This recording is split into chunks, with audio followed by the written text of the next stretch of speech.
The result is an all-natural, dark, rich soil amendment that's great for everything you grow. Flowers, vegetables, shrubs, trees, and lawns too. Look for Black Cow in the bright yellow and black bag at your favorite nursery or garden center. Black Cow, the mature manure, Black Cow.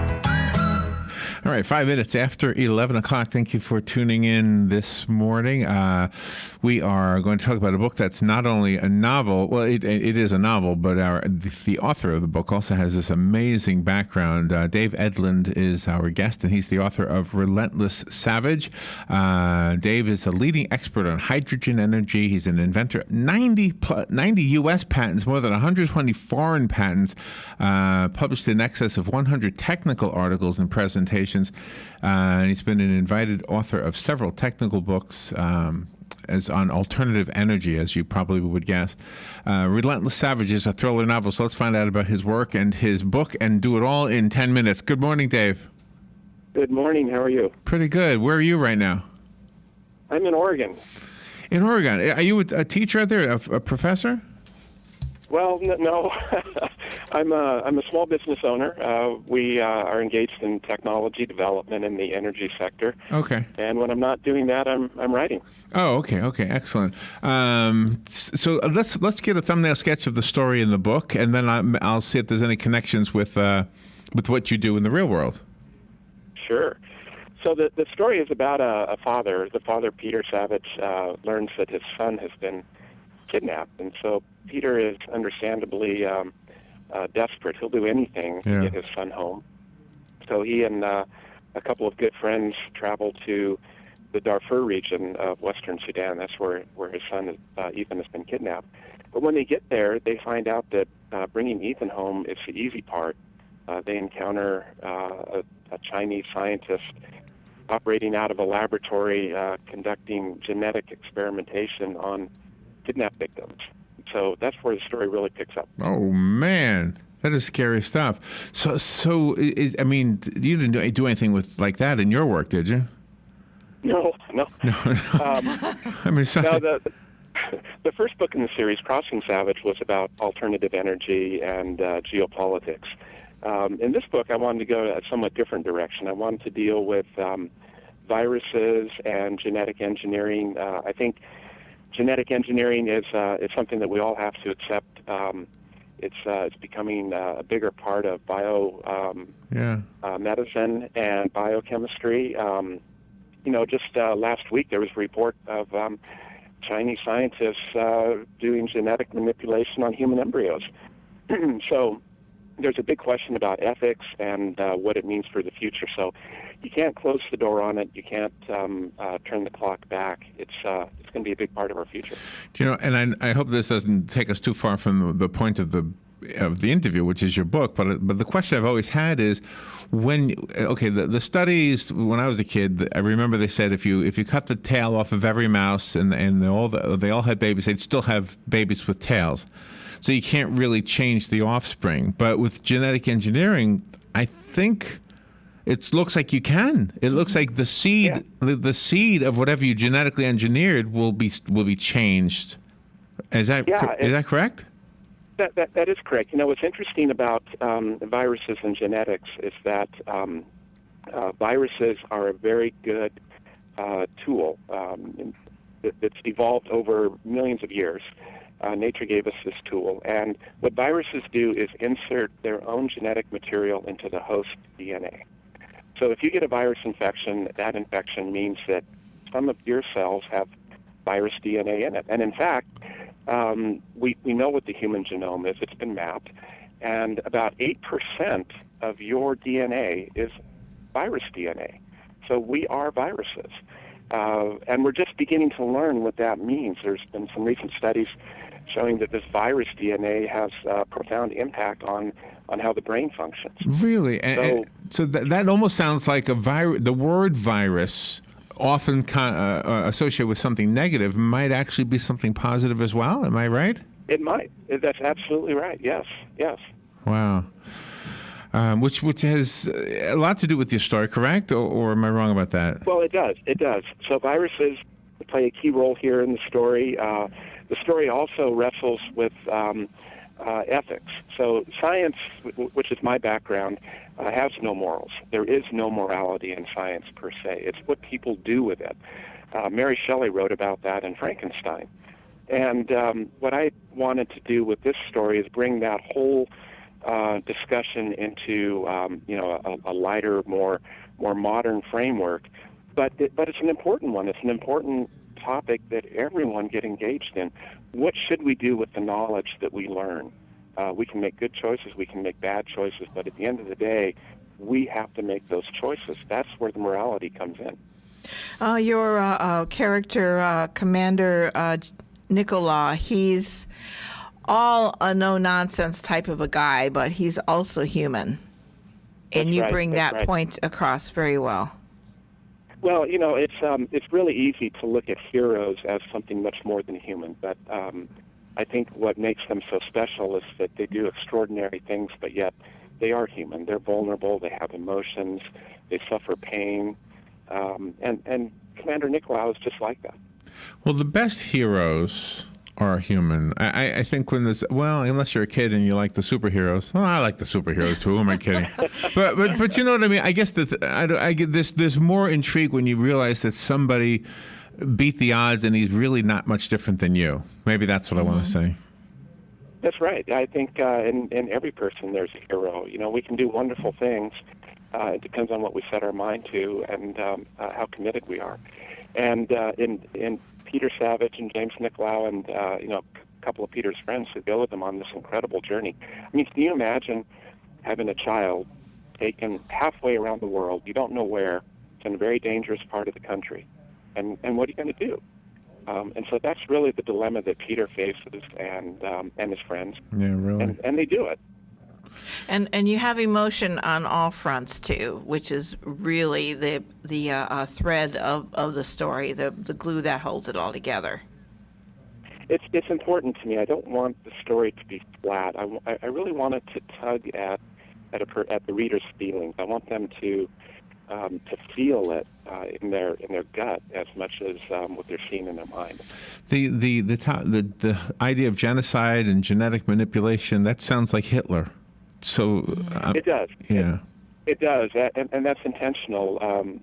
There's a Colonel Ming in the story, the Chinese scientist, who he started out his career as a brilliant geneticist, trained in the West. But along the way, he makes wrong choices, and he gets seduced by the dark side, so to say. He gets seduced by power and money, and he realizes that with his knowledge, he can do that.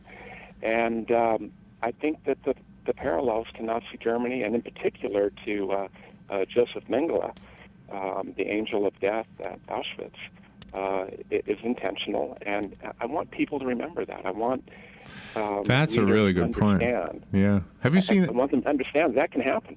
And this guy that they just are putting on trial this week or last, the former Nazi. Mm-hmm. I mean, he said, well, I was just an accountant, and he's not even making the connection between what he did and what was done. Exactly. And he recalled the story, I don't know if any of you saw this, where he didn't do it, but he witnessed a German soldier after the loading plank had been cleared and all the Jewish people were either sent to one camp where they were killed or one camp where they were slaves, and there was a baby left on the platform. And the soldier grabs the baby by the leg and slams its head into the train and kills it. And it was just a matter of fact. This is just a piece of trash. We need to get rid of it. Mm-hmm. And that's the seduction of the dark side right there. It's when you start looking at people as not people, they're subjects. How does that ever happen to anybody? And isn't that what the ISIS guys are doing now that you see in the news? Yeah, exactly. Yeah, the sad part is that it does happen a lot, and I don't know. I can't. It's hard to get your mind there. I try to write about it, but it's really hard to get your mind there, and it leaves you feeling uneasy when you do. It's almost like, wow, how can I think this? Well, and you said something interesting before. You said science doesn't have ethics; it's what you do with it, and that's absolutely true. I mean, if we understand genetic manipulation for the good, in other words, gosh, we could make no human being ever have to have cancer again. Mm-hmm. You know, as opposed to genetic mutilation, which says, look, unless you're this race and this height and this everything else, you're probably not even worth living.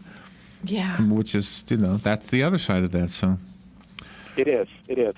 Definitely. Well, in the story we go one step further. You know, we're not trying to make a perfect human. In the story, Colonel Ming is after a weapon. Okay, and he sees it on two fronts. He sees genetics as a means of transforming a person into what's best described as a beast, a perfect soldier. And when he does that, that person is no longer human. So you have the terror of killing people without killing them. At the same time, that person becomes an animal, a beast, a weapon. And it sounds like a tool for him. Sounds like a tool for the head guy. It is. And isn't that what isn't that what the soldiers were in Nazi Germany? Weren't they tools of this one madman? It's a good question. I think you can look at it both ways. Yeah. Wow, what a thought-provoking interview. The book is called Relentless Savage. It is available right now. Dave Edlund is the author. Dave, how do we get the book? Well, you can find it from Amazon, iBooks, Barnes & Noble, or go to my website if you want a signed copy, www.petersavagenovels.com. petersavagenovels.com. Dave, thank you so much. Great interview. I wish we had more time with you today. Thank you for being with us. Thank you very much. All right, we'll be right back. The weather is brought to you by myfwc.com. Safe boating is no accident. For today, intervals of clouds and sun becoming breezy and less humid, the high 78 to 82. Tonight will be mainly clear and comfortable with a low of 56 and a few windland spots, 62 along the coast. Tomorrow, mostly sunny, breezy and pleasant, high 79 to 83. Saturday, nice with sunshine, high 78 to 82. From the Florida Weather Center, I'm meteorologist Joe Lundberg. Are you tired of not using your home's outdoor space for entertaining or relaxation because of all the bugs and leaves? Consider adding a beautiful screen room or glass enclosure. We are Superior Aluminum and Design, a family-owned and operated business with 20 years experience in the aluminum industry, and we are accredited by the Better Business Bureau. If you appreciate superior workmanship, call Superior Aluminum and Design at 817-8058 or visit us on the web at superiораluminumdesign.com. You've got a garden and we've got a show for you called You've Got a Garden with your host, Master Gardener Carol Ann Baldwin. Carol Ann answers your questions about your flowers, your veggies, your grass, your trees, even questions about your bugs. And she's only on WOCA, so don't miss Carol Ann Baldwin and You've Got a Garden each Tuesday from 9 a.m. to 10 a.m. right here on WOCA The Source.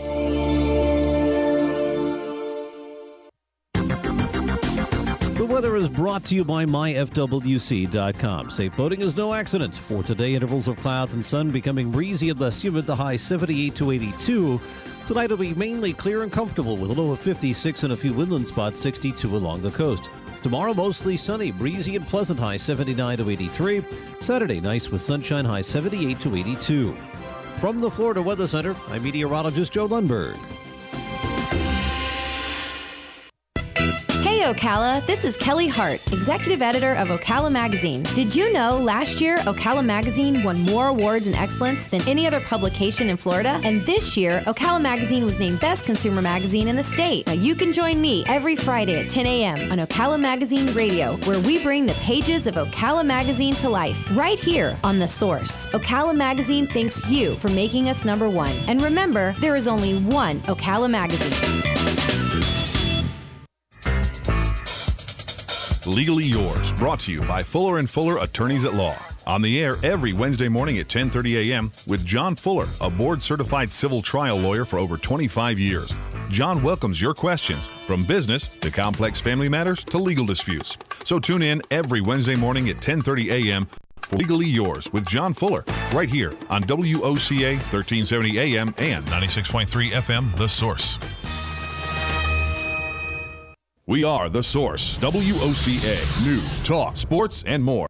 Wow, I can't believe what I'm seeing. Who did this? P&P Tikis and more, of course. Now I have a tiki hut for shade, and I can enjoy the sounds of my cascading fountain while feeding my koi fish in my own pond. They even fixed my fence and redid all my landscaping. Nice to see a professional, reliable, family-owned business. Yes, P&P Tikis is the natural Florida tiki builder and water features designer. With free estimates, P&P Tikis is licensed and insured. Call 352-877-3307 for your very own tiki hut and more. That's 352-877-3307. P&P Tikis.